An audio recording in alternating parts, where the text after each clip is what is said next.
राधे राधे भक्तों, हमारे गोविंद गोपाल चैनल में आपका हार्दिक स्वागत है।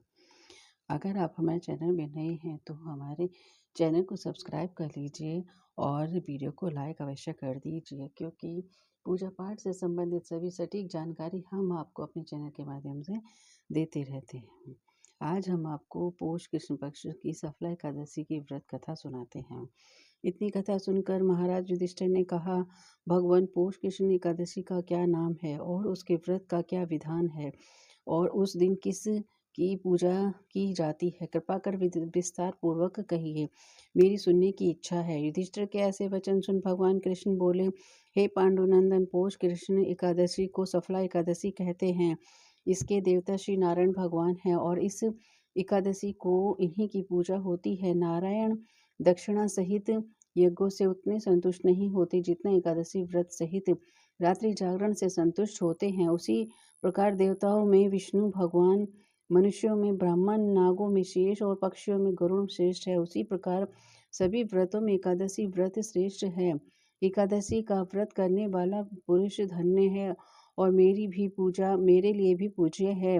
मैं भी उसकी पूजा करता हूँ। सफला नामक इस एकादशी में ऋतु से उत्पन्न होने वाले प्राप्य फलों से भक्ति पूर्वक श्री नारायण भगवान की पूजा करनी चाहिए, अथवा नारियल, नींबू, अनार, सुपारी, लौंग और आदि अर्पण कर धूप दीप दान करना चाहिए। षोडशोपचारों सहित पूजन कर रात को नृत्य एवं कीर्तन कर जागरण करने चाहिए।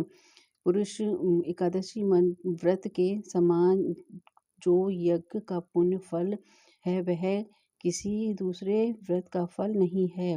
व्रत वर्ष तप 5 वर्ष तप करके जो पुण्य फल प्राप्त होता है वह पुण्य फल सफला नामक एकादशी के व्रत करने से प्राप्त होता है। अब आप सफला एकादशी व्रत की कथा सुनिए। राजन, पूर्व काल में महिषमान नाम का एक राजा था जिसकी राजधानी चंद्रावती थी। उस राजा के 4 पुत्र थे। सबसे बड़ा पुत्र का नाम लंपक था। वह बहुत दुष्ट, मानवीय, पापी, धूर्त, हरि निंदक और वैश्यगामी था। साधु, वैष्णव एवं देवद्रोही था। उसके पिता ने उसे बहुत समझाया मगर उसकी समझ में कुछ नहीं आया। वह विवश होकर राजा ने उसे देश से निकालने का दंड दिया।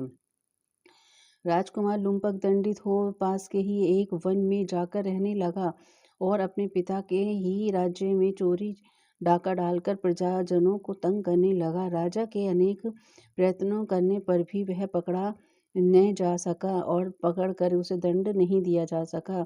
उसका उत्पात एवं हत्या कार्य इतने दिन रात चौगुनी बढ़ता गया और वह एक महापापी हो गया।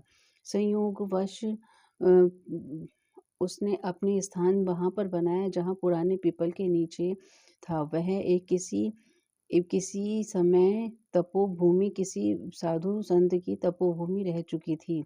एक दिन लुम्पक को अपना शरीर कुछ अस्वस्थ मालूम हुआ, अस्तु उसने उस दिन कुछ भोजन नहीं किया।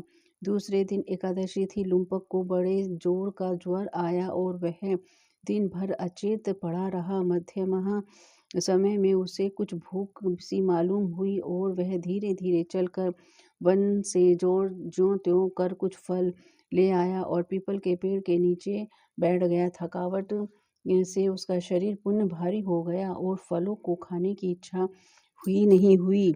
तब उसने फलों को उसी पीपल के पेड़ के नीचे रखकर कहा, लीजिए वासुदेव भगवान, इन फलों को आप को अर्पण है, आप इनका सेवन करिए। कहकर उसी जगह पर पड़ा रहा और रात भर कराहता हुआ छटपटाता रहा। संयोग इसी को कहते हैं कि इच्छा से अथवा अनिच्छा से वह दशमी से नियम पूर्वक रहकर एकादशी को भूखा रहा। संध्या समय ऋतु फलों को श्री वासुदेव को अर्पण कर रात भर जागता रहा। इसी महापुण्य से उसके आज तक के समस्त पाप जलकर राख हो गए और उसके हृदय में ज्ञान का प्रकाश उदय हो गया। उसी समय एक सुंदर घोड़ा अनुपम और दिव्य साजों से सजा हुआ उसके सामने आ खड़ा हुआ। राजकुमार लुम्पक घोड़े को देख कर ही रह रहा था कि उसके कानों में साफ साफ सुनाई दिया कि हे राजकुमार, कल संध्या के समय तुमने एकादशी व्रत करके ऋतु फलों से मेरी जो पूजा अर्चना की है मैं उससे बहुत प्रसन्न हुआ हूँ। उसके पुण्य फल से तुम्हारे सभी पाप नष्ट हो गए हैं। साथ ही तुम्हारी प्रकृति भी बदल गई है। अब तुम इस घोड़े पर सवार हो अपने पिता के पास चले जाओ। वह तुम्हें आदरपूर्वक रख लेंगे और तुम्हें तुम्हारा खोया हुआ सभी राज्य दे देंगे।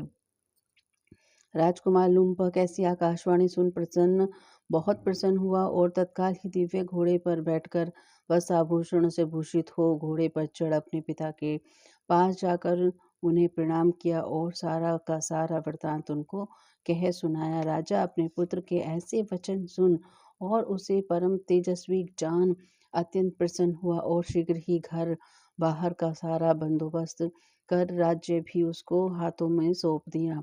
राजकुमार ने अत्यंत निपुणता के साथ अपना राज्य संभाला। प्रजा संतुष्ट हो गई। राजा हर मास की एकादशी क्या का व्रत नियम पूर्वक करने लगा और अनेक पुत्रों का पिता हो अंतकाल में स्वर्ग लोक को जाकर आनंद करने लगा। राजन, इसी प्रकार जो भी कोई इस सफला नामक एकादशी का व्रत करता है उसके सभी पाप नष्ट हो जाते हैं, उसके सभी मनोरथ पूर्ण हो जाते हैं और वह इस लोक में सुख भोग कर अंत में मोक्ष को प्राप्त होता है। जय श्री राधे।